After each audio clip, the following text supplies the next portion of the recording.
Notice, ठीक है, notice of, देखो notice before how many days लिखा,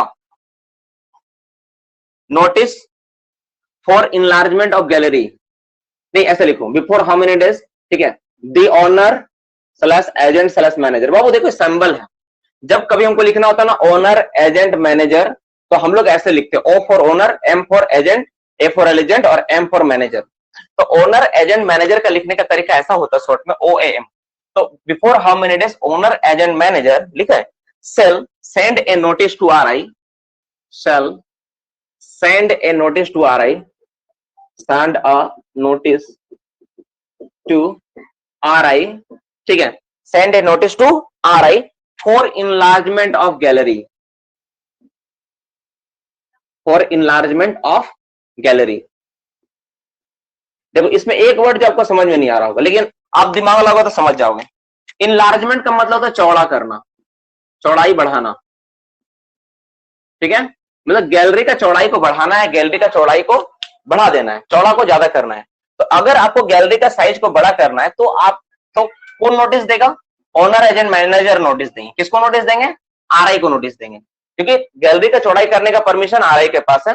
डेवलपमेंट करने का परमिशन जो होता है सीआई देता है, ठीक है, डेवलपमेंट का परमिशन कौन देता है, सीआई का देते हैं, ठीक है, लेकिन गैलरी का चौड़ाई करना, डिप्लेयरिंग का परमिशन वो आरआई देते हैं। इसको हम लोग पढ़ेंगे, नेक्स्ट टॉपिक में मिलेगा।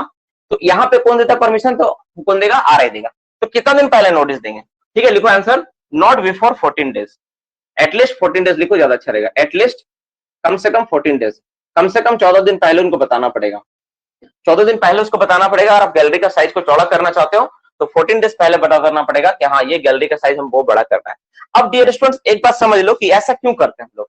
बहुत बार क्या होता है ना, जैसे हमको कोई मशीनरी बैठाना है, या फिर क्या होता है कि मान लो कि पहले जो गैलरी चला हुआ है उसका साइज हमको चौड़ा इसलिए करना पड़ रहा है कि वहां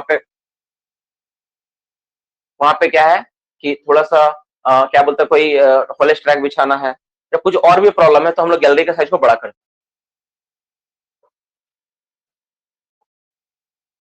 चलो इसके बाद मैं नेक्स्ट टॉपिक क्वेश्चन पे आता हूं।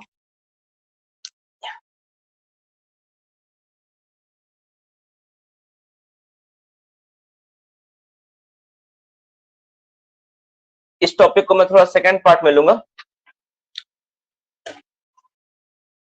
देखो आप अच्छा सा सीएमआर पढ़ोगे ना तो कुछ जगह पे मनाही है, काम करने का मनाही।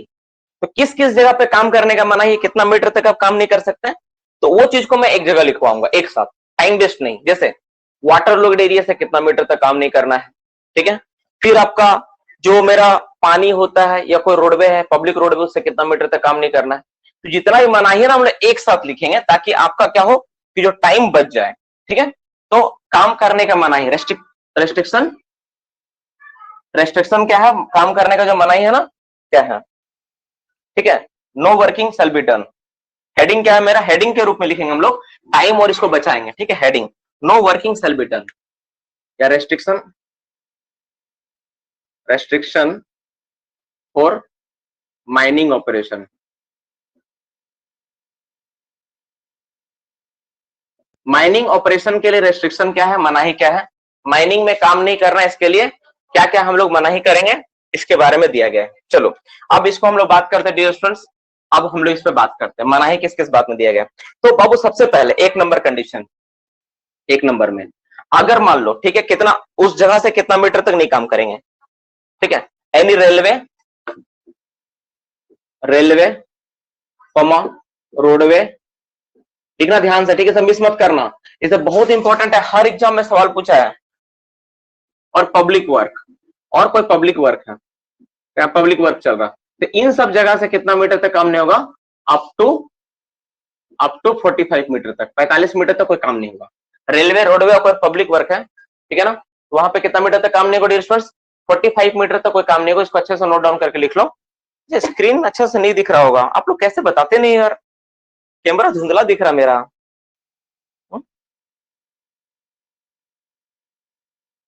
बताओ सर कैमरा साफ नहीं आ रहा। चलो 45 मीटर तक काम नहीं होगा। Next 2 number point, point number 2 लिखो, अगर मेरा वाटर लॉग्ड एरिया है, water logged area 2 number point क्या है मेरा, water logged area, direct 2 number, water water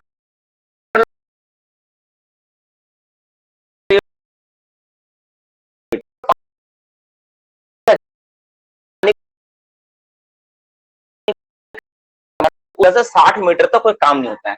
देखो रिस्ट्रिक्शन और माइनिंग ऑपरेशन, माइनिंग ऑपरेशन के लिए रिस्ट्रिक्शन क्या क्या है, तो अगर कोई रेलवे, रोडवे और पब्लिक वर्क हो तो 45 मीटर तक माइनिंग वर्क रेस्ट्रिक्टेड है, वहां काम नहीं होगा। वाटर लोड एरिया से कितना मीटर तक, 60 मीटर तक, मतलब हो गया। जैसे मान लो कि आप एक तालाब है ना, तो तालाब के नीचे आप माइनिंग ऑपरेशन करो तो 60 मीटर तक आपको काम नहीं करना होगा, 60 मीटर आपको छोड़कर ही काम करना होगा, 60 मीटर किसी भी डायरेक्शन में काम नहीं कर सकते आप। ठीक है। अब इसमें है आपका दूसरा क्या है, एनी, देखो ठीक है, 3 नंबर पॉइंट देखो, इसको मैं थोड़ा सजा के लिख रहा हूं ना, इसलिए मुझे बार बार ये देखना पड़ रहा। देखो, bank of any river, river लिखे, रिवर लेक, ठीक है, कैनल, ठीक है, कैनल, कैनल। अगर कोई मेरा नदी, रिवर और कैनल है तो उसका बैंक मतलब किनारा, उसका किनारे से कितना दूर तक, इसमें होगा 15 मीटर हॉरिजॉन्टल डिस्टेंस,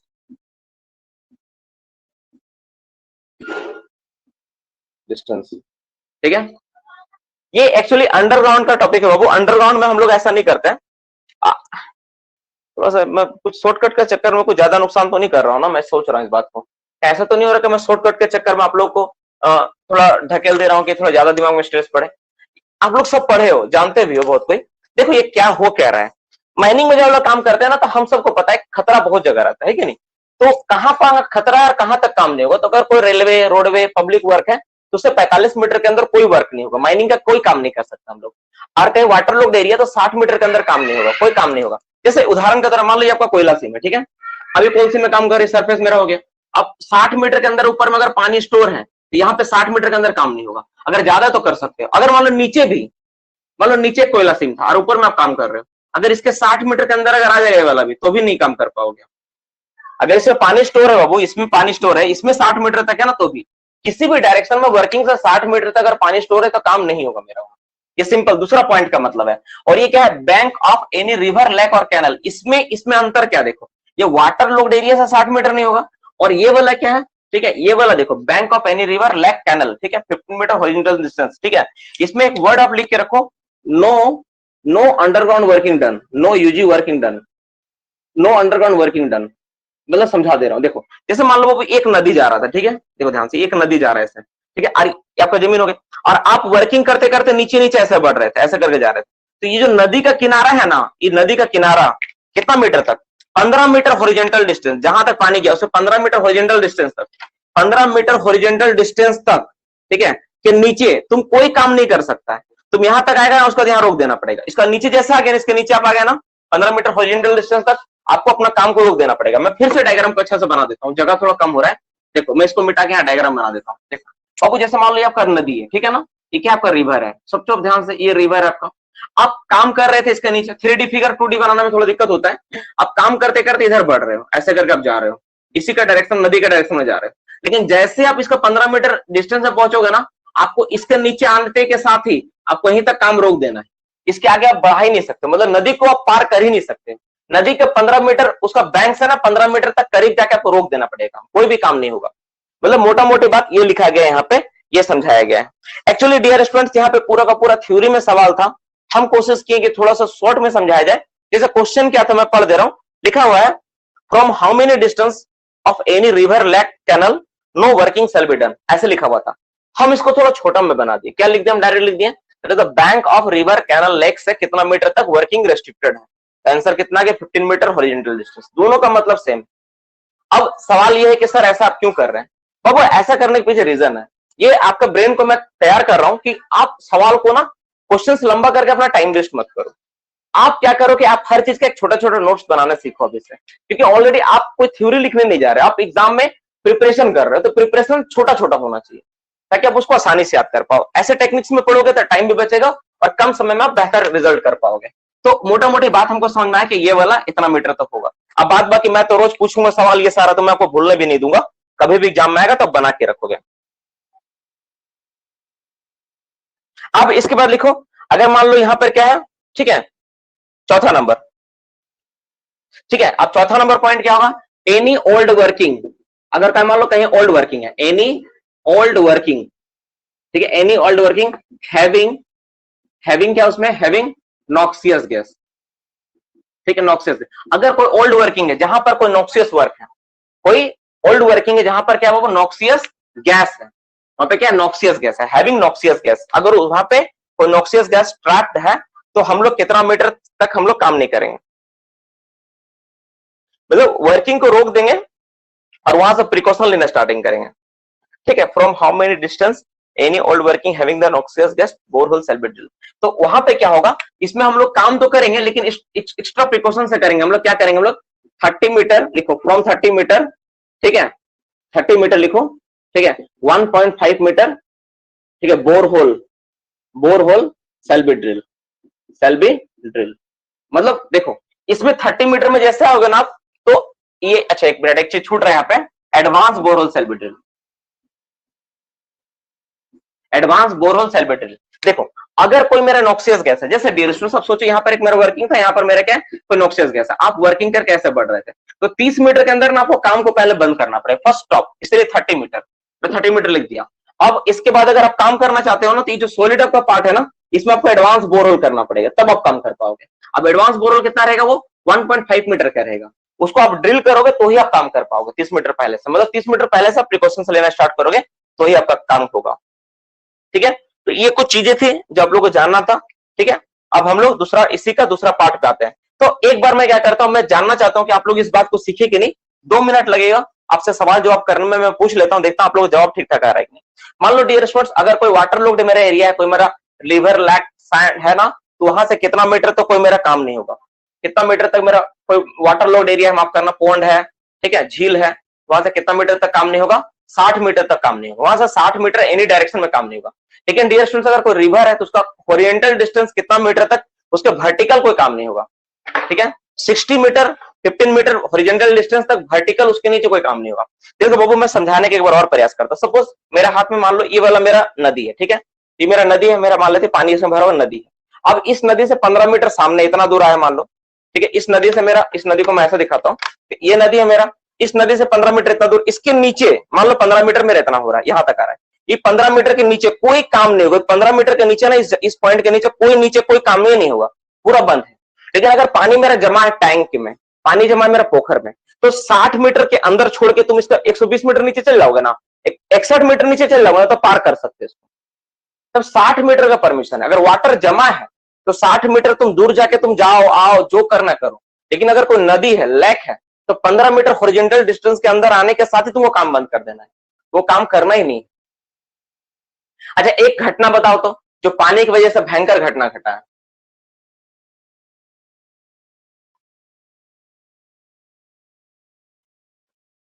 पानी के कारण, इनंडेशन के कारण घटने वाला घटना, सबसे बड़ा घटना क्या है होल हिस्ट्री में?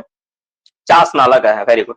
चास नाला डिजास्टर बहुत बहुत पुराना डिजास्टर है, ऐसे बहुत एक फिल्म भी बन चुकी है, काला पत्थर वाला। तो वो, अब डियर स्टूडेंट्स एक बात बताओ, अगर मान लो कोई मेरा पब्लिक रोडवे है ना, तो वहां से मेरा कितना मीटर दूरी तक मेरा कोई वर्क नहीं होगा, ठीक है। चलो अब चौथा पॉइंट हो गया ना, 2 पॉइंट और लिख लो, पांचवा पॉइंट, ठीक है, पांचवा पॉइंट लिखो, ठीक है, लिखो boundary of OCP, boundary of OCP. अगर ओसीपी का मेरा बाउंड्री है तब मेरा कितना दूर तक काम नहीं होगा, 7.5 मीटर, ठीक है, फ्रॉम बाउंड्री, मतलब बाउंड्री से 7.5 मीटर तक आप काम नहीं करोगे। देखो ध्यान से देखो, वो हर चीज को मैं लिखवा दो एक पॉइंट में, ठीक है। 6 नंबर लिखो, बाउंड्री ऑफ अंडरग्राउंड,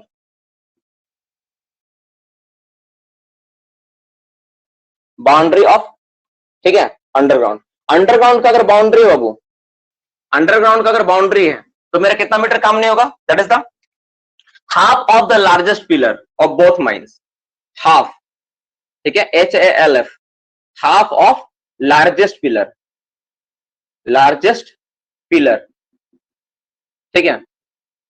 तो हाफ ऑफ लार्जेस्ट पिलर तक काम नहीं होगा फ्रॉम बाउंड्री, ये भी कहां से है, फ्रॉम बाउंड्री से। दोनों का मतलब समझा देते हैं। जैसे मान लो बाबू, ये दोनों पॉइंट है क्या, देखो जैसे मान लेते हैं, देखो इस सब पॉइंट को आप एक जगह लिखना, ठीक है ना, कलेक्टिवली लिखोगे तो याद होगा, ठीक है। जैसे मान लो आप ओपन कास्ट एक ऐसे चला रहे थे, ओपन कास्ट ऐसा था, अब बीच में बाउंड्री लाइन है, तो 7.5 मीटर इधर, ठीक है, और 7.5 मीटर ये अपना छोड़ेगा, तो दोनों में से कोई 7.5 मीटर तक कोई काम नहीं करेगा, मतलब दो बाउंड्री का बीच का टोटल डिस्टेंस कितना हो गया, कितना हो गया, 15 मीटर हो गया ना। तो 15 मीटर दोनों बाउंड्री का बीच का दूरी होता है, लेकिन कॉमन बाउंड्री से 7.5 मीटर तक कोई काम नहीं होगा। और यही वाला अगर अंडरग्राउंड मेरा हो जाए तो कितना होगा, half of the largest pillar, largest word add करना पड़ेगा, क्योंकि पिलर छोटा बड़ा भी होता है माइंस में, जो सबसे बड़ा पिलर है ना उसको लेंगे, ठीक है, उसका आधा पिलर अंडरग्राउंड वाला नहीं चलाएगा। जैसे मान लो ये मेरा अंडरग्राउंड है, मान लेता है ये मेरा कॉमन बाउंड्री है, और ये अंडरग्राउंड वर्किंग करते करते ऐसे करके आ रहा है, ऐसे करके अंडरग्राउंड वर्किंग आ रहा है, ठीक है, और इधर भी अंडरग्राउंड वर्किंग आ रहा है। तो जो मेरा पिलर होगा ना सबसे बड़ा, उतना उतना आधा पिलर ही छोड़ेगा अपना, और आधा पिलर मेरा ही छोड़ेगा, तब उतना पिलर का पूरा बेरियर रहेगा बीच में, ठीक है, आधा इसका पिलर का और आधा इसका पिलर का, तो ये हाफ इसीलिए। और वो भी पिलर कौन सा, जो सबसे बड़ा है उस माइन पर, जो सबसे बड़ा पिलर है ना उस साइज का पिलर। अब बोलोगे सर किसका तो बड़ा है, इसे मान लेते हैं, इसका मान लेते हैं 40 मीटर का पिलर है और इसमें 30 मीटर का पिलर है, तो कौन वाला लेंगे, तो हम लोग 40 मीटर वाला कंसिडर करेंगे, इसको 20 मीटर छोड़ना पड़ेगा, इसको 20 मीटर छोड़ना पड़ेगा, ऐसा नहीं कि 30 वाला कंसिडर करेंगे। जिस जो माइंस, दोनों माइंस मिला के जिसका जो बड़ा पिलर होगा ना उसको हम लोग कंसिडर करेंगे, ठीक है, हर चीज को बारीकी से जानना बहुत जरूरी है। तो जो बड़ा पिलर होगा वो कंसिडर करेंगे। फिर ऊपर टॉप बटम चला हुआ है, ठीक है, तो टॉप वाला मान लो क्या है कि ज्यादा मोटा बड़ा पिलर है, बटम वाला में ज्यादा बड़ा पिलर है, टॉप वाला में कम है, तो कौन सा छोड़ेंगे, जो ज्यादा हो किसी भी हाल में ना उसी को हम लोग कंसिडर करेंगे। टॉप बटम सेक्शन चला हुआ है, तो मान लो बटम में ज्यादा मोटा पिलर है, तो ज्यादा मोटा पिलर का बैरियर होना चाहिए, ठीक है, ये सारी बातें जान लो। तो टोटल 6 पॉइंट पे हम लोग का मनाही है जहां पे हम लोग काम नहीं कर सकते हैं।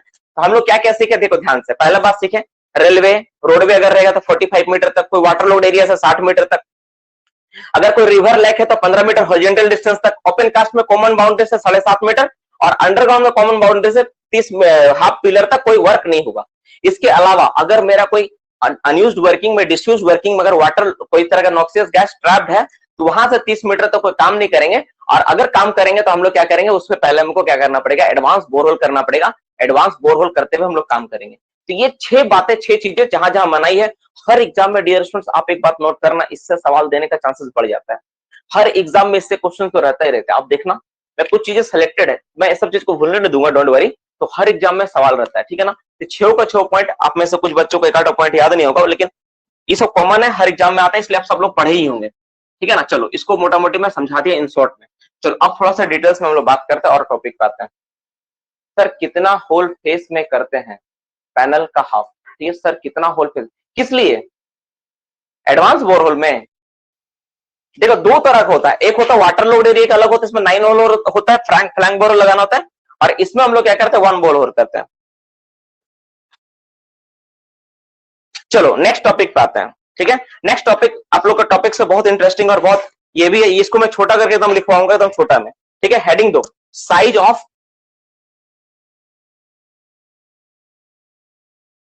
डायमेंशन, डायमेंशन सिर्फ हेडिंग दो, डायमेंशन का एक नोट, छोटा नोट, एकदम छोटा में सब चीज खत्म। डायमेंशन, साइज, किसका साइज और डायमेंशन का बात कर रहे हैं हम लोग। डियर स्टूडेंट्स एक बात जान लो कि मैं चाहता एक इसी टॉपिक को ना बहुत लंबा कर सकता हूं, पर मैं देखो छोटा में सब खत्म कर देता हूं, ठीक है। किसका साइज और किसका नोट्स मैं यहाँ पे छोटा में एकदम दिखा के मैं खत्म कर रहा हूँ, एक चार्ट के माध्यम से मैं खत्म कर लेंगे।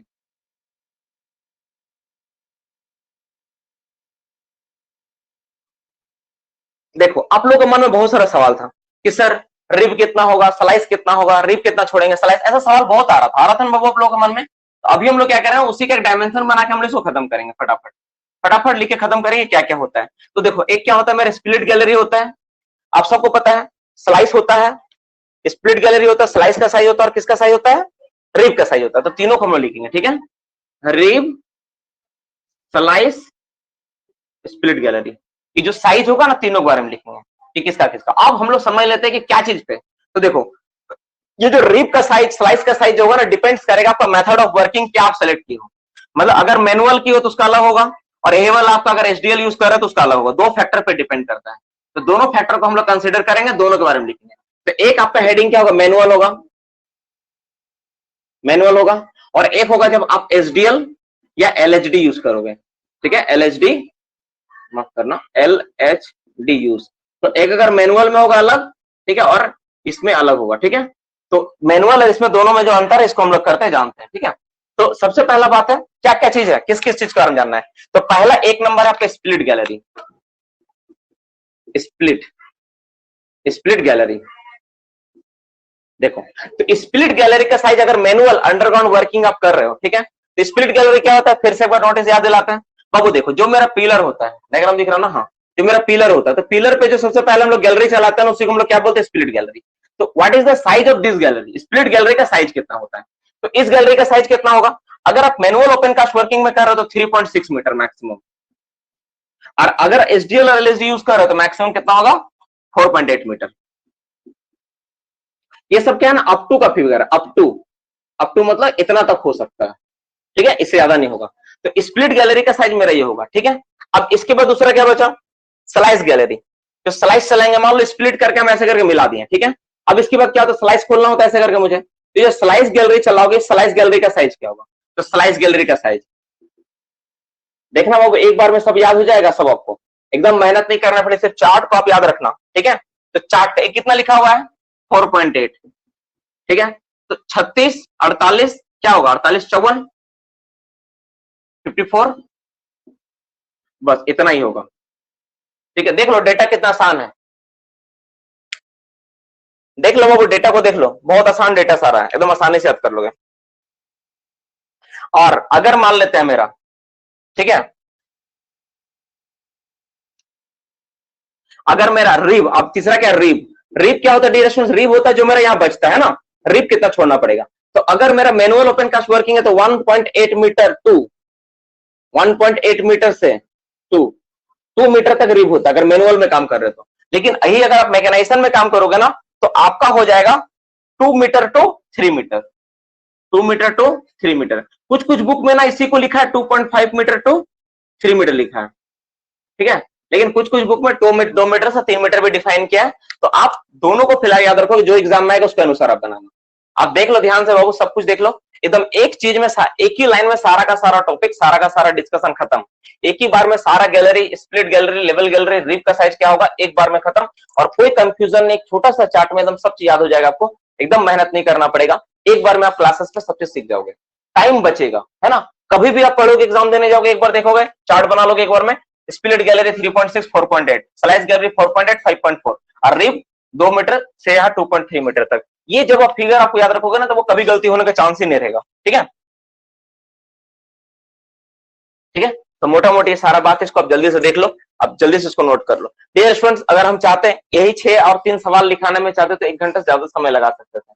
मतलब अगर चाहता तो मैं लिखा था write the size of split gallery in manual open cast manual working, तो मैं लिखता 3.6 मीटर। फिर उसी के लिखा था write the size of the split gallery if SDL LSD use, तो लिखवाते 4.8 मीटर। तो हर एक पॉइंट में क्या क्या सवाल होता, 6 सवाल बन जाता और टाइम वेस्ट होता। उससे बचाने के लिए उन्होंने क्या किया, चार्ट में आपको दे दिए। तो चार्ट को आप आसानी से लिख भी पाओगे, याद भी कर पाओगे, दिमाग में सेट भी हो जाएगा, ठीक है। और किसी को अगर कंफ्यूजन हो रहा है यहाँ पे तो प्लीज आप कॉल मैसेज करके पूछ लो, कॉल तो नहीं कर पाओगे, मैसेज करके पूछ लो यहाँ सर क्या है। गैलरी 4.5 मीटर होगा सर, स्लाइस गैलरी 4.5 मीटर होगा सर।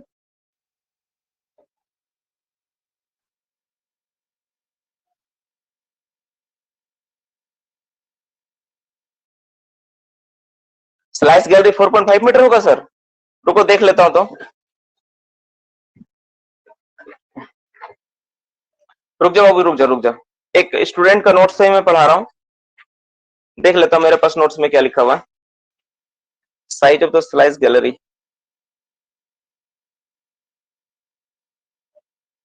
4.8 मीटर है यार मेरे पास डेटा में,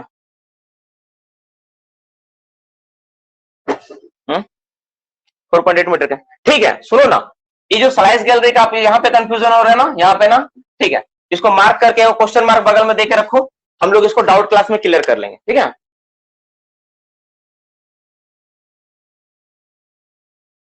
यहां तक परमिशन मिलता है, यस, ये परमिशन मिलता है, स्लाइस गैलरी जब चलाओगे ना तो यहां तक परमिशन मिलता है। रिब का साइज 2 केस में है, एक है मैनुअल अगर चला रहे तो 1.8 से 2 मीटर, अगर एसडीएल एलएसडी यूज करे तो 2 मीटर का ही फिगर है, 2.5 से 3 मीटर का ही फिगर है, दोनों होता है, ठीक है। मतलब तुम बोल सकते हो 2 से 3 मीटर तक डायरेक्ट लिख लो कि 2 से 3 मीटर तक कोई भी साइज का रिब बनाने छोड़ने बोल सकता है,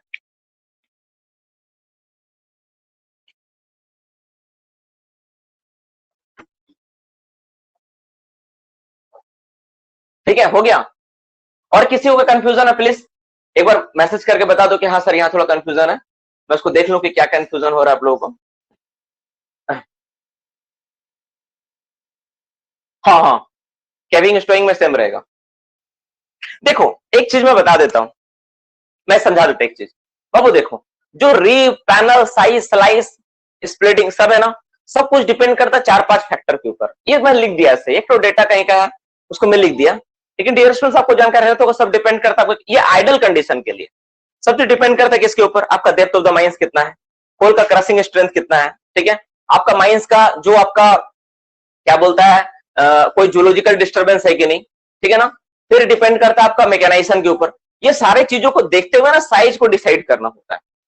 आप सोचोगे कि मेरा बगल का माइंस है, कोयला है, वहां पे दिया है 3 मीटर का परमिशन, सॉरी 4.8 मीटर का परमिशन है, हमको दे रहा है सिर्फ 4 मीटर का है, इतना कम क्यों? वो डिपेंड करेगा उसका उसका कितना वो गैलरी साइज जो है जो बेयर कर पा रहा है ना, सेफ्टी के साथ, फैक्टर ऑफ सेफ्टी के साथ काम कर पा रहे हैं वहां पे, तो इस हिसाब से उसको परमिशन मिलता है, ठीक है ना। तो ये सब चीजों को आप ध्यान में रखोगे। और ये एक छोटा सा एक आइडल कंडीशन में डेटा है, इसको आप कहीं पर भी इस्तेमाल कर सकते हो, सब जगह एलिजिबल है।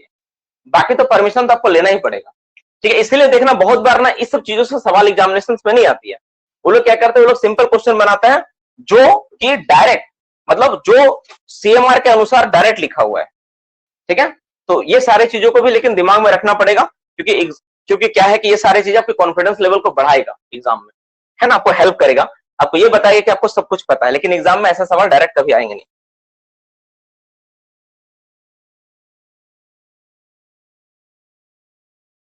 अच्छा, इसमें एक चीज छूट रहा है, गैलरी का साइज। जो गैलरी होगा ना, गैलरी का साइज कितना होगा गैलरी। अच्छा, इसको अलग से लिख लेता हूं मैं, इसमें नहीं आएगा वो, लिखो राइट द, चलो नेक्स्ट अब पॉइंट पे आते हैं, बहुत सारा एमसीक्यू ऐसा हो गया। लिखो right the size of gallery, question लिखो राइट द, ये हो गया,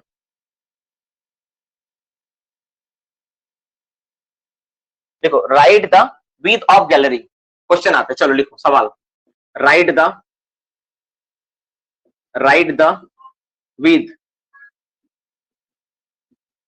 विड्थ ऑफ गैलरी। अच्छा, आज लास्ट क्लास में ना हम लोग एक बात करेंगे कि जो आज हम लोग पढ़े हैं ना, उसको 2-4 मिनट के लिए मैं पूछूंगा, देखता हूं आप लोग कितना सीख पाया। इसलिए अच्छा से लास्ट तक क्लास को अच्छे से करना, लास्ट में पूछूंगा जरूर। Right the width of gallery, gallery का चौड़ाई कितना होगा, ठीक है। तो गैलरी का चौड़ाई डिपेंड करता है कि सिंगल लिफ्ट आप कर रहे हो या मल्टी लिफ्ट, ठीक है। अगर आप एक साथ चला रहे हो सिंगल लिफ्ट में तो maximum 5.4 metre, in case of single lift एक बार में अगर चला रहे हो सिंगल लिफ्ट, तो मैक्सिमम कितना मिलेगा परमिशन, मैक्सिमम 5.4 मीटर चौड़ा चलाया जा सकता है, ठीक है। और मल्टी लिफ्ट चला रहे हो, मल्टी लिफ्ट मतलब एक ही जगह 2 बार काम कर रहे हो। मल्टी लिफ्ट वर्क को मैं समझा देता हूं, तो मैक्सिमम कितना रख सकते हो बाबू, मैक्सिमम आप रख सकते हो 4.8 मीटर। देखो सिंगल लिफ्ट मल्टी लिफ्ट क्या होता है मैं समझा देता हूं। जैसे मान लो कि आपका कोयला सिम इतना मोटा था, ठीक है ना, तो आप क्या किए, नीचे डेवलपमेंट किए, फिर ऊपर चला है, फिर स्टोइंग कर दिए, फिर इसको ऊपर चला है, फिर स्टोइंग किए, फिर इसको ऊपर चला है, इसको बोलते हैं मल्टी लिफ्ट। एक ही जगह को हम लोग स्टोइंग करते जा रहे हैं नीचे और ऊपर फिर वर्क हो रहा है, that is called multi lift. और सिंगल लिफ्ट मतलब एक ही बार में पूरा का पूरा चला रहे हैं, क्योंकि कोयला सिम मेरा कम उतना मोटा है नहीं, पतला सा सिम है, तो एक ही बार में आप चला रहे हो। तो सिंगल लिफ्ट चलाओगे तो मैक्सिमम 5.4 मीटर तक परमिशन मिलता है, और मल्टी लिफ्ट चलाओगे तो आप एक साथ 4.8 मीटर ज्यादा परमिशन आपको नहीं मिलेगा, मैक्सिमम 4.8 मीटर का ही परमिशन मिलेगा, ठीक है। चलो अब कुछ और सवाल पे आते हैं जो कि बहुत इंपॉर्टेंट है, इस पे चर्चा करते हैं। लिखो एट व्हाट इंक्लिनेशन और gradient pillar over pillar and gallery over gallery not necessary. ये भी बहुत इंपॉर्टेंट नेसेसरी पॉइंट है। ये किसका पॉइंट है, ये पॉइंट है मल्टीसिम, जो मैं मल्टीसिम के बारे में बता रहा था ना, ये इसी का पॉइंट है। क्या पूछ रहा सुनो, बोल रहा है एट, ठीक है, देखो एट व्हाट इंक्लिनेशन, ब्लैक से लिखता हूं, दूसरा कलर से लिखता हूं, लिखो at what inclination, what inclination, ठीक है ध्यान से, ठीक है, pillar over pillar and gallery over gallery, ये बहुत इंटरेस्टिंग है, नॉट नेसेसरी। देखो बहुत इंटरेस्टिंग पॉइंट, एक्चुअली क्या होता है वो, जब मल्टी सिम वर्क करते हैं ना हम लोग, तो एक बात हम लोग को ध्यान देना पड़ता है, और खास बात ये होता है ना कि हमको क्या करना होता है, जैसे मान लो मेरा पिलर चला हुआ है, तो जो ऊपर में अगर आप काम करोगे इसका, तो कोशिश करना है कि पिलर के ऊपर पिलर होना चाहिए, और गैलरी जहां रहेगा ना, उस गैलरी के नीचे गैलरी होना चाहिए, ये जरूरी होता है। ये गैलरी जैसे चला है ना, तो गैलरी के नीचे गैलरी आना चाहिए, पिलर के ऊपर पिलर, इस तरह से सेम चलेगा। ये सरफेस से मान लेते हैं हम लोग, और ये चलाया गया है, तो इस तरह से मेरा स्ट्रक्चर होना चाहिए कि पिलर के ऊपर पिलर आना चाहिए, गैलरी के ऊपर गैलरी आना चाहिए। लेकिन अगर मेरा सिम, ठीक है, अगर मेरा कोयला सिम मान लो कुछ इंक्लिनेशन पे, कोयला सिम मेरा फ्लैट नहीं है, इस सिम इंक्लाइन पे है, तो कितना डिग्री इंक्लाइन होने पर पिलर के ऊपर पिलर और गैलरी के ऊपर गैलरी रखने का जरूरत नहीं। मतलब ये टॉप और बॉटम दो बार चला जा रहा है डियर स्टूडेंट्स, तो कितना डिग्री इंक्लिनेशन होने पर ऐसा रखने का जरूरत नहीं। सवाल ये है मेरा। इसका दो तरह का डेटा होता है, एक होता है आपका इंक्लिनेशन के ऊपर, और दूसरा होता है पार्टिंग के ऊपर। ठीक है, ठीक है, समझ में क्या बोले? ठीक है, तो दो केस होता है, मैं दोनों को लिखवा देता हूं। फॉर इंक्लिनेशन अगर हुआ तो कितना होगा। ये सब सवाल बहुत इंटरेस्टिंग है, बहुत इंपॉर्टेंट है ना। आप एग्जाम में, मैं एग्जाम वगैरह में तो रहेगा ही रहेगा हमेशा। फॉर इंक्लिनेशन, ठीक है, इंक्लिनेशन केस में, ठीक है, एक्सिड 30 डिग्री, कितना 30 डिग्री से अगर ज्यादा होगा तो मुझे रखने की जरूरत नहीं है। ठीक है, और अगर पार्टिंग का बात करेंगे, फॉर पार्टिंग, तो दोनों का बीच का पार्टिंग, दोनों का बीच का distance for parting exceed 20 metre, exceed 20 metre. मतलब इसका मतलब अगर दो पिलर आपस में 20 मीटर के ऊपर नीचे हो, तो पिलर के ऊपर पिलर और गैलरी के ऊपर गैलरी रखने का जरूरत नहीं पड़ेगा, और मल्टी सिम में काम कर रहे हैं तो। लेकिन अगर मेरा काम चल रहा है मल्टी सिम वर्किंग में, तो उसके ऊपर पिलर के ऊपर पिलर और गैलरी के ऊपर गैलरी रखा जाता है, और रखना ही पड़ता है। ठीक है, तो मल्टी सिम का वर्किंग का दो पार्ट हम लोग समझ में आए कि एक जगह काम करते हैं हम लोग। अब एक क्वेश्चन और आता है मल्टी सिम वर्किंग का, लिखो इस क्वेश्चन को। मेरा से गड़बड़ हो रहा ना, मुझे ना एक साथ करवाना चाहिए।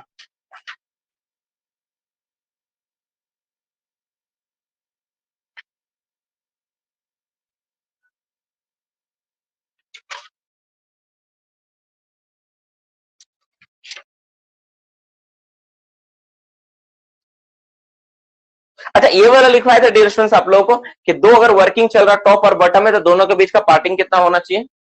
Parting required between two section of working, वैसा लिखवाया था, है ना, 3 मीटर का होगा ना। तो वो जो सवाल है ना कि पार्टिंग रिक्वायर्ड बिटवीन टू, ठीक है ना, टॉप एंड बॉटम, तो आप ना उसमें उसके लिए ना थोड़ा जगह छोड़ के यहाँ लिख लेना। तो क्या होगा कि आपको समझ में आएगा, इसी पॉइंट, इसी ये जो है ना पहला दूसरा तीसरा सवाल एक साथ है, और ये एक ही चीज से रिलेटेड है। ठीक है ना। एक बात डियर स्टूडेंट, थोड़ा सा मेरे से प्रॉब्लम हुआ है इस बार कि एक्चुअली मुझे थोड़ा सा नोट्स को और अपडेट करना था, थोड़ा सा मेरे से मिस्टेक तो हुआ है। एक्चुअली क्या था ना, मुझे इसको थोड़ा सा अपडेट इसलिए करना था कि मल्टी सिम वर्किंग को ना मुझे एक जगह लिखना था, बाकी सिर्फ तो हम सब एक जगह कर दिए हैं, जैसे कहाँ कहाँ वर्किंग नहीं होगा, size of the pillar, rib का क्या है। लेकिन ये जो मल्टी सिम वाला वर्किंग था ना, वो अभी भी इधर उधर फैला है, कुछ कुछ सवाल उसको एक जगह मैं लिख दूंगा इसको। ठीक है ना, तो आपका क्या होगा और सुविधाजनक हो जाएगा, तो आप आसानी से उसको सारा का चीज को कर पाएंगे, याद करने में सुविधा हो जाएगा। 3-4 सवाल ही है, आप मोटा मोटे देख लो, यहां समझ में आ जाएगा। चलो अब नेक्स्ट क्वेश्चन में बात करते हैं। अच्छा लिखो, एक क्वेश्चन इसी से रिलेटेड और है, what is the minimum whole rib shall be left.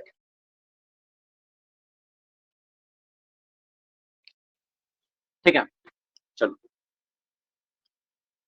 एक क्वेश्चन मैं देता हूं, सवाल को लिखो, बहुत इंटरेस्टिंग है, सवाल को मैं थोड़ा घुमा कर अच्छा से लिखाता हूं। देखो question, how much rib shell be left, left shell be left. बहुत अच्छा सवाल, देखना उसी से रिलेटेड है। ठीक है, इफ, ठीक, इफ अबव अबव सरफेस, ठीक है, इफ लिखो, अबव सरफेस, अबव लिखो, अबव सरफेस मत लिखो, अबव क्या होगा यहाँ पे, वर्ड क्या आएगा, अबव सिम। ठीक है, if above SIM, HEMM use, HEMM use. मान लो कि सिम के ऊपर अगर HEMM यूज करना चाह रहे हो, ठीक है, आप रिब छोड़ के, आप रिब छोड़ रहे हो, आप रिब छोड़ के काम कर रहे हो, मान लेते ये क्या, आप रिब छोड़े, ठीक है, और यहाँ रिब छूटा इतना, और आप काम कर, लेकिन इसके ऊपर में ना आप HEMM यूज करना चाह रहे हो, कोई भी हेवी अर्थ मूविंग मशीनरी आप यूज करना चाह रहे हो, मान लेते आप डोजर यूज कर रहे हो, चलो इस तरह से आप सॉवेल यूज कर रहे हो, तो अगर HEMM यूज कर रहे हो तो रिब कितना छोड़ना पड़ेगा इस केस में। ठीक है, रिब कितना छोड़ना पड़ेगा इस केस में, तो डिस्टेंस का क्या जवाब हो जाएगा, इसका जवाब लिख लो 4 से 6 मीटर। हर सवाल इंपॉर्टेंट है, कुछ सवाल तो आपको याद करना पड़ेगा, क्योंकि इसमें कोई रोक, मतलब कोई चीज का नहीं है कि सर बिना याद किए हो गए, तो एकदम डेटा वाला चीज को तो याद करना ही पड़ेगा। कितना मीटर होगा? 4 से 6 मीटर। और सवाल को ना बहुत सारा बुक्स को स्टडी करके लाया गया है, इसलिए कोई भी चीज को मिस मत करना, ठीक है। हम लोग के एग्जाम में सबसे बच्चों का सिलेक्शन सबसे ज्यादा इससेल में हुआ है। और क्लासेस सच में अभी थोड़ा सा मेरा भी, मुझे खुद पढ़ा के मुझे संतुष्टि नहीं मिल रहा है, तो आप लोगों को पढ़ के तो संतुष्टि नहीं मिल रहा होगा, क्योंकि अभी बहुत क्लास स्लो चल रही है। प्लस क्या है कि थोड़ा स्टैंडर्ड में भी थोड़ा सा गिरावट में देख रहा हूँ। पर डियर स्टूडेंट्स, अभी नया नया हम लोग हैं, तो 2-4 क्लास लगेगा सीखने में, फिर हम लोग सीख जाएंगे और अपना क्लासेस को और बेहतर ढंग से कर पाएंगे, ठीक है ना, थोड़ा सा बेहतर ढंग से कर पाएंगे।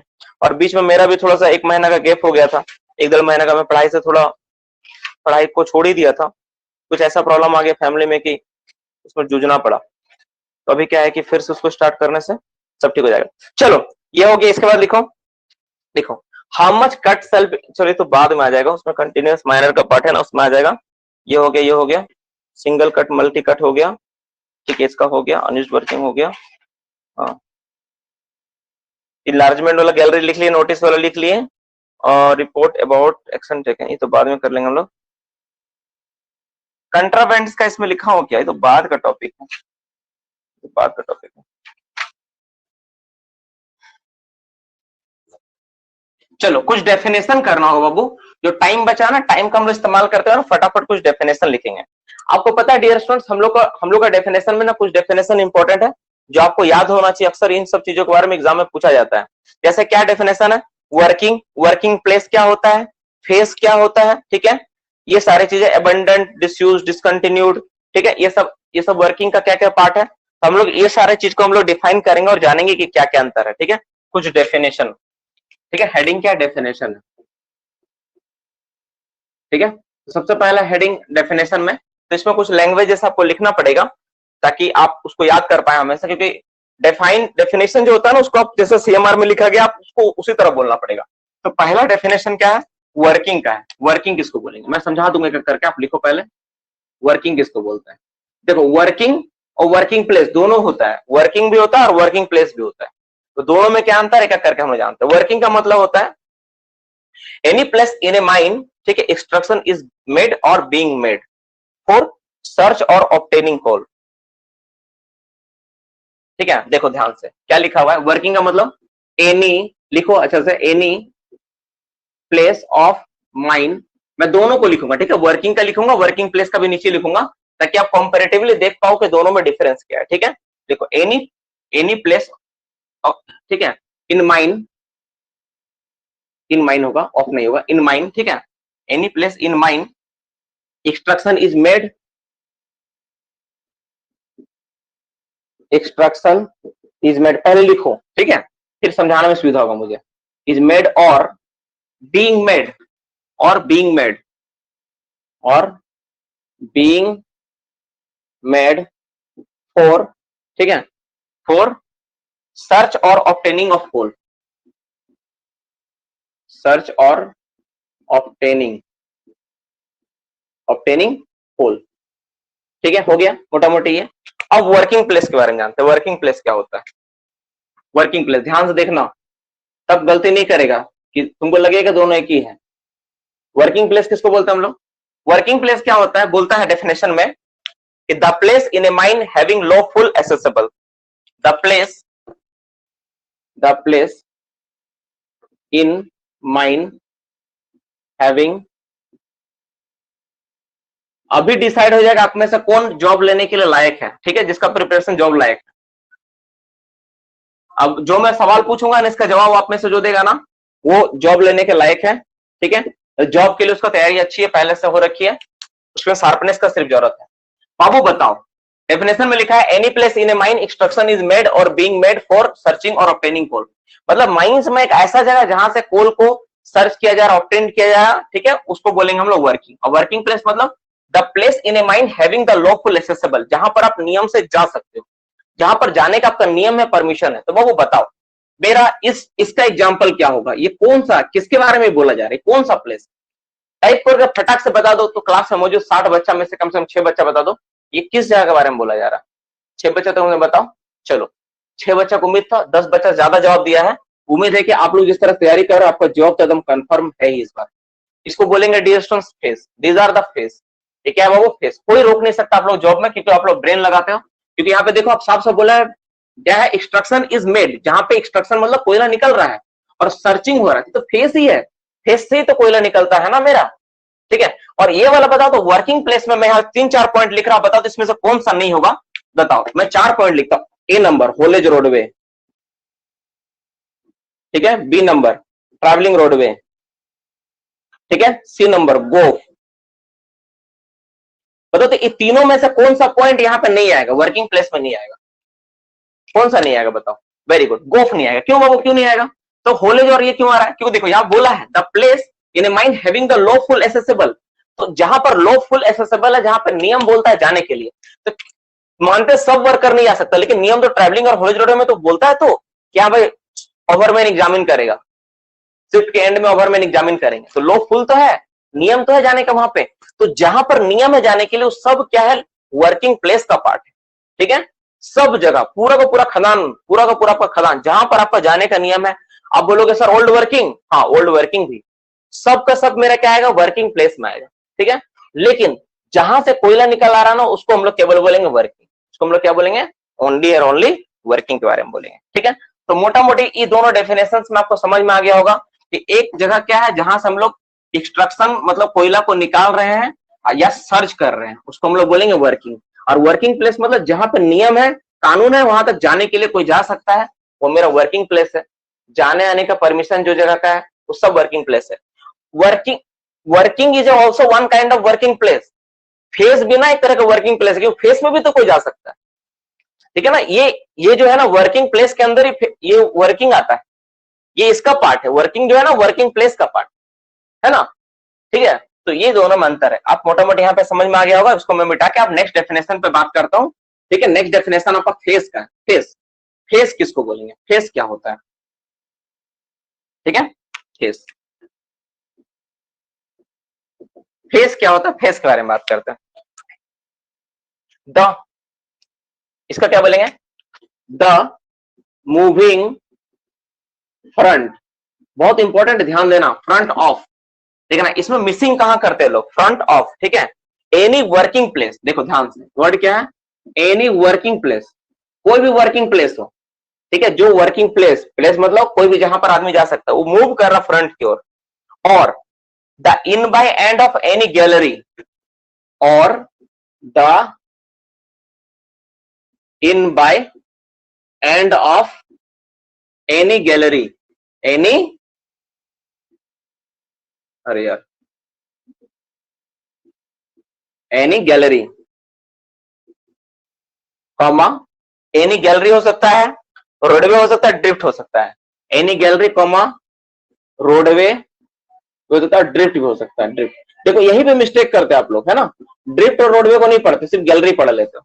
तो कोई भी ऐसा प्लेस जो फ्रंट की ओर मूव कर रहा है, कोई भी ऐसा माइंस को कोई पार्ट जो कहां मूव कर रहा है, वो फ्रंट की ओर, आगे की ओर मूव कर रहा है। मान लो ये जगह आगे की ओर जाना चाह रहा है, दबा के आगे बढ़ रहा है, तो इसी को हम लोग क्या बोलेंगे, फेस बोलेंगे, दैट इज कॉल्ड फेस, यही मेरा फेस है, ठीक है। और या फिर कोई रोडवे है जो आगे की ओर मूव कर रहा है, या रोडवे का जो एंड बाय एंड है, इन बाय एंड मतलब सामने की ओर एंड है, मान लो रोडवे है, ठीक है, यहीं पर खत्म हो गया, ये आगे की ओर मूव नहीं कर रहा, लेकिन जो सामने जो दिख रहा है आपको, उसी को फेस बोलो। वो रोडवे है जो आगे की ओर मूव नहीं कर रहा, लेकिन जो इन बाय एंड है, जहां पे रुका हुआ है, सामने की ओर जो रुका हुआ पार्ट है ना, उसको हम लोग क्या बोलेंगे बाबू, उसको हम लोग फेस बोलेंगे। क्या बोलेंगे, फेस। इन बाय एंड में ये आई लिखा हुआ है ना, आई एन है, इन बाय एंड, ई नहीं है, I N B Y, inbye end. तो इन बाय एंड का क्या बोलेंगे हम लोग, उसको क्या बोलेंगे, फेस बोलेंगे। तो फेस का मतलब ये हो गया, वर्किंग प्लेस और वर्किंग का मतलब ये हो गया। तो मोटा मोटे डेफिनेशन में आपको समझ में आ गया फेस क्या होता है और वर्किंग प्लेस क्या होता है, ठीक है। ये तीनों में अंतर मोटा मोटे आपको दिमाग में चला गया। अब कुछ और चीज है जिसमें डिसयूज, डिसकंटिन्यू, अनयूज्ड और अबंडेंट वर्किंग के बारे में बोला गया है। तो तीनों चीज को हम लोग क्या करेंगे, कुछ कुछ टॉपिक, कुछ टर्म उससे हम लोग जानेंगे और एक छोटा सा नोट डाउन करेंगे ताकि सब चीज क्लियर हो जाए, ठीक है। चलो फेस हो गया तीसरा नंबर। अब चौथा नंबर में हम लोग बात करते हैं, इसको मिटा दे बाबू, मिटा दे, चलो मिटा देता हूं। डिसयूज्ड, पहले लिखो डिसयूज्ड, फेस के बाद लिखो डिसयूज्ड वर्किंग, फिर डिसकंटिन्यू, फिर अबंडेंट करेंगे।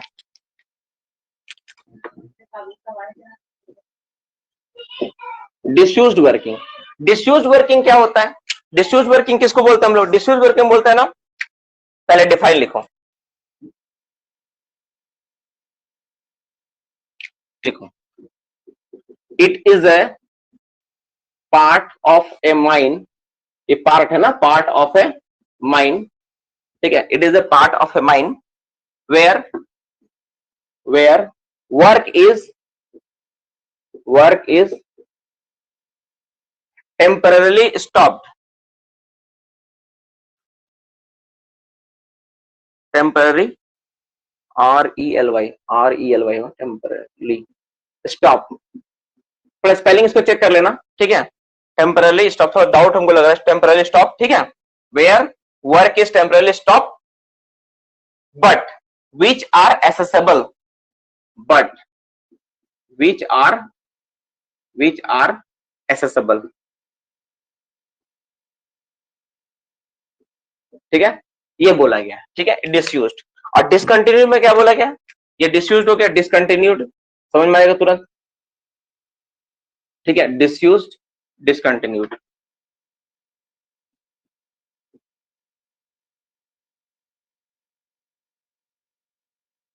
डिसकंटिन्यूड, TINUED डिसकंटिन्यूड, सॉरी बाबू रो रहे,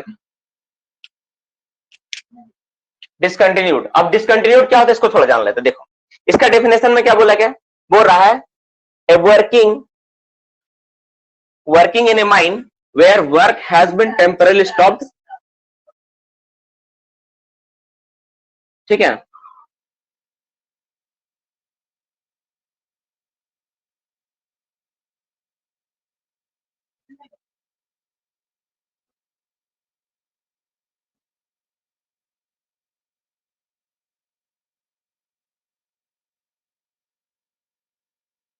देखो it is a part of a mind where work is, ठीक है, टेम्परली स्टॉप,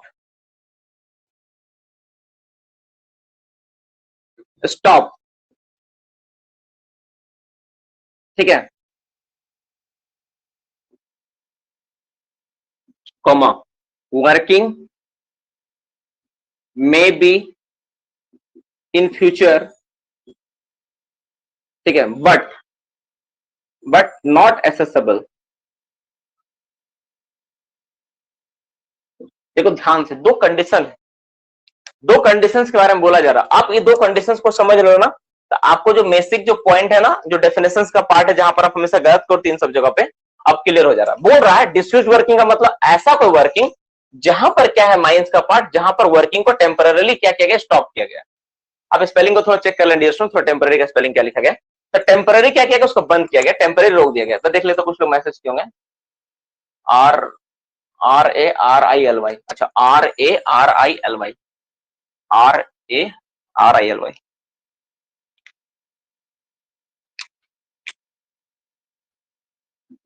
ठीक है, ये होगा, तो उसको चेंज कर लो, ठीक है ना। देखो तो टेम्पररीली क्या किया गया, वहां पे वर्किंग को स्टॉप किया गया, ऐसा कोई माइंड्स का पार्ट जहां पे वर्क को क्या गया, टेम्पररी स्टॉप किया गया, बट विच आर एक्सेसिबल, मतलब वहां पे तुम जा सकते हो।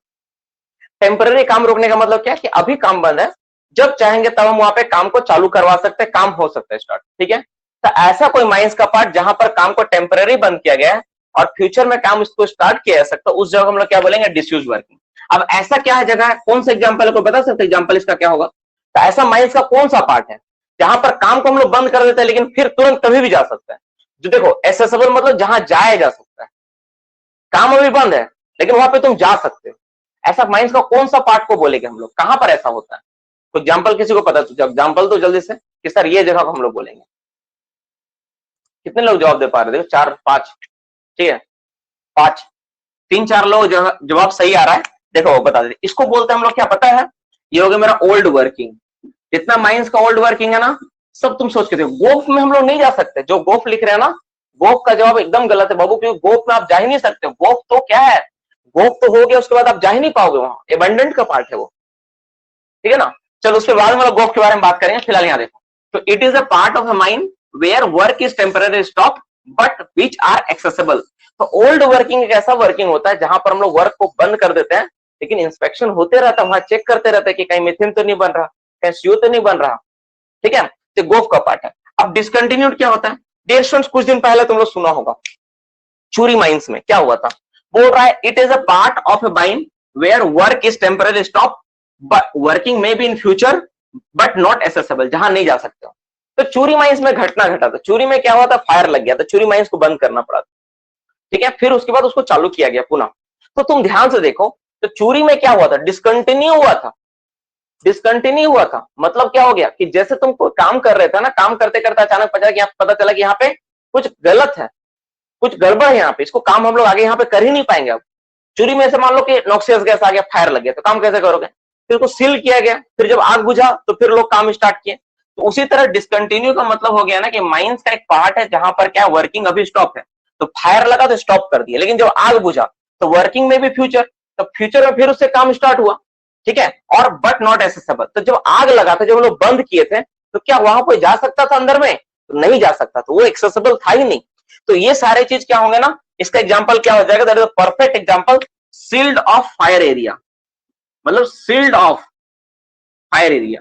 अगर कोई फायर एरिया ना सील्ड किया हुआ है, फायरी एरिया लिखो, फायरी एरिया, अगर कोई फायरी एरिया है ना जिसमें आग लग चुका है और उसको हम सील्ड कर दिए ना, तो इसका परफेक्ट एग्जांपल है कि अभी तो उसको आग लगने के कारण हम सील्ड किए हैं, लेकिन दोबारा रीओपनिंग ऑफ पैनल के जरिए उसको हम लोग फिर से खोल के फिर से हम लोग काम कर सकते हैं। और आप जब उसको सील्ड किए हो तो ऐसा पॉसिबल ही नहीं कि उसको आप क्या बोलो कि उसको आप पहुंच पाओ, जाओ ही पाओ। तो तीनों को तीनों जो डेफिनेशन, इसका प्रॉपर एग्जांपल क्या होगा, सील्ड ऑफ फायरी एरिया, कोई एरिया जिसमें पानी भर चुका है, ठीक है ना, ये सारा चीज उसमें आएगा, ठीक है। कोई एरिया इसमें पानी भर चुका वो भी इसमें आएगा, ठीक है ना। कोई एरिया इसमें नॉक्सियस गैस निकल आया है, कोई एरिया उसमें कोई जियोलॉजिकल फॉल्ट आ गया जिसमें आप कारण आप वहां काम नहीं कर पा रहे हो, इसको आप बंद करना पड़ा। तो ऐसा हर एक पार्ट जो इनएसेसेबल है, जहां पे आप नहीं जा सकते हो, माइंस का कोई पार्ट जिसमें काम फ्यूचर में आप कर सकते हो लेकिन अभी आप वहां पे काम बंद कर दिए हो और वहां जा भी नहीं पा रहे हो, तो उसको बोलेंगे डिसकंटिन्यूड। और ऐसा कोई वर्किंग जहां पर आप क्या करो, जा तो पा रहे हो और वहां पे काम फ्यूचर में करोगे और अभी काम नहीं हो रहा, तो उसको बोलेंगे हम लोग डिसयूज्ड या अनयूज्ड। इसको एक और नाम बोलते हैं बाबू, इसका एक और नाम है, इसको अनयूज्ड भी बोलते हैं, है ना। अनयूज्ड इसी को बोलते हैं, डिसयूज्ड या अनयूज्ड। अब एक लास्ट डेफिनेशन है, ठीक है, एक लास्ट डेफिनेशन है, मैं आपको दे के इस लास्ट डेफिनेशन को करवाता हूं। लास्ट डेफिनेशन है अबंडेंट। अबंडेंट, अबंडेंट का मतलब क्या हो गया, बंद। अबंडेंट का मतलब क्या हो गया, बंद। अबंडेंट, अबंडेंट, ठीक है, DONED, अबंडेंट वर्किंग। अबंडेंट किसको बोले हम लोग, अबंडेंट का मतलब है पूरी तरह खत्म, पूरी तरह बंद, ठीक है।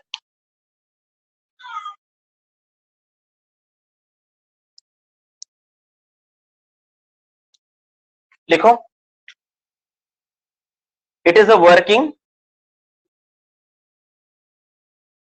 हैविंग, लिखो, लिखो ऐसे लिखो, इट मीन, लिखो इट मीन सच वर्किंग लिखो, it mean such working as have been, देखो यहाँ पे वर्ड क्या है, हैव बीन। हैव बीन मतलब इसको हैव बीन मतलब किया जा चुका है, हैव बीन अबंडेंट। अबंडेंट मतलब जिसको अबंडन किया जा चुका है, जिसको बंद किया जा चुका है, with no intention of working in future, with no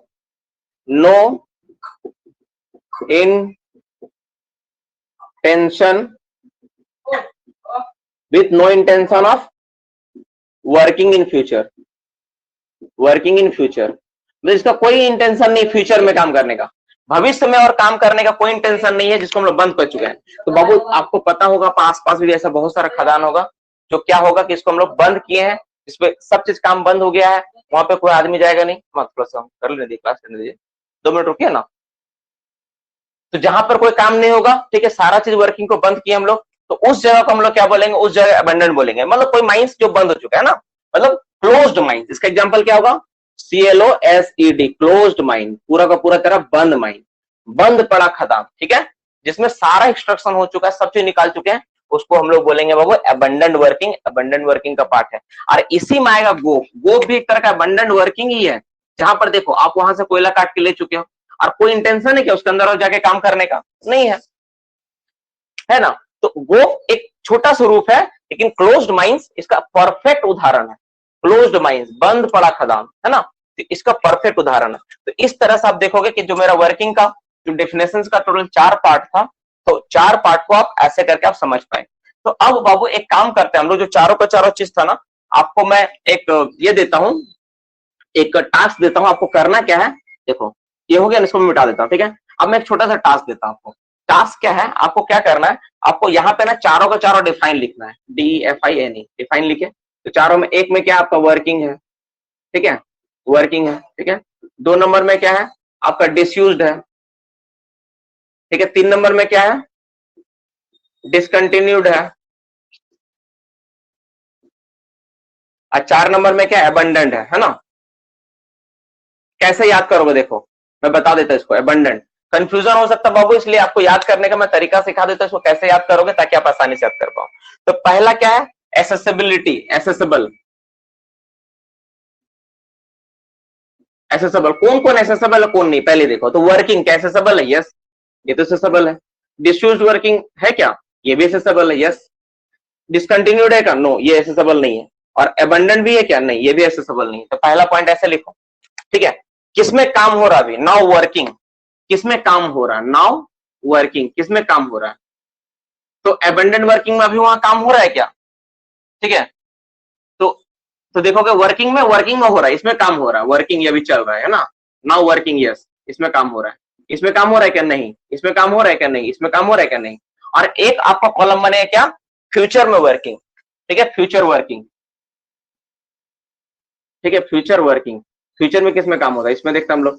तो फ्यूचर में वर्किंग में किसका काम होगा, तो देखो इसमें, इसमें आपका फ्यूचर में काम होगा क्या, किसमें फ्यूचर में काम होगा, देखो। तो वर्किंग में तो काम अभी हो रहा है, तो इसमें तो फ्यूचर में भी काम होगा, यस होगा। ये वाला डिसयूज में, यस, इसमें भी फ्यूचर में काम होगा क्योंकि अभी आप बंद किए हो। डिसकंटिन्यूड फ्यूचर में काम होगा, यस होगा, लेकिन इसका फ्यूचर में काम करने की कोई उम्मीद नहीं क्योंकि ऑलरेडी बंद हो चुका है। और पांचवा एक कॉलम होगा वो एक एग्जाम्पल का, किसका कॉलम हो जाएगा, एग्जाम्पल का। सबका एक एग्जाम्पल करके लिख लो, आप कभी जीवन में नहीं भूलोगे, एक जगह आपका रहेगा, ठीक है। EXAMPLE, ठीक, एग्जाम्पल। तो एग्जाम्पल में फटाफट एक पॉइंट करके डाल के लिख लो जल्दी से, क्या क्या एग्जाम्पल हो जाएगा, आप जल्दी से उसको नोट डाउन कर लो। तो एग्जाम्पल के रूप में क्या आएगा, जैसे देखो वर्किंग, तो वर्किंग मतलब क्या हो गया, वर्किंग मतलब आपका फेस हो गया, है कि नहीं। आपका डिसयूज मतलब क्या हो गया, आपका ओल्ड वर्किंग हो गया, है ना, ओल्ड वर्किंग, ठीक है। आपका डिसकंटिन्यू मतलब क्या हो गया, ई वाला हो गया आपका sealed off panel, sealed off fiery area, fiery area, ठीक है। और ये वाला मतलब क्या आ गया, क्लोज्ड माइंड, क्लोज्ड माइंड। तो मोटा मोटी बाबू एक साथ हम लोग ना जो चीज है ना, जो जो बात बोला गया उसको हम लोग क्या कि एक साथ में हम सारा का सारा चीज को यहाँ पे नोट डाउन करवा दिए, आसानी से आपको लिखवा दिए हैं। आप इस चार्ट के माध्यम से ना आप कोई भी डेफिनेशन पे कभी गलती नहीं करोगे और कभी आपका गलती नहीं होगा। दीज आर द टेक्निक्स, ठीक है, जिससे बच्चे क्या होता है एक्यूरेसी के साथ सीख पाते हैं और कभी गलत नहीं करते, एग्जाम में उनका एक्यूरेसी बढ़ता है। तो इस तरह से आपको पढ़ाई करना पड़ेगा, इस तरह से आपको प्रिपरेशन लेवल को रखना पड़ेगा।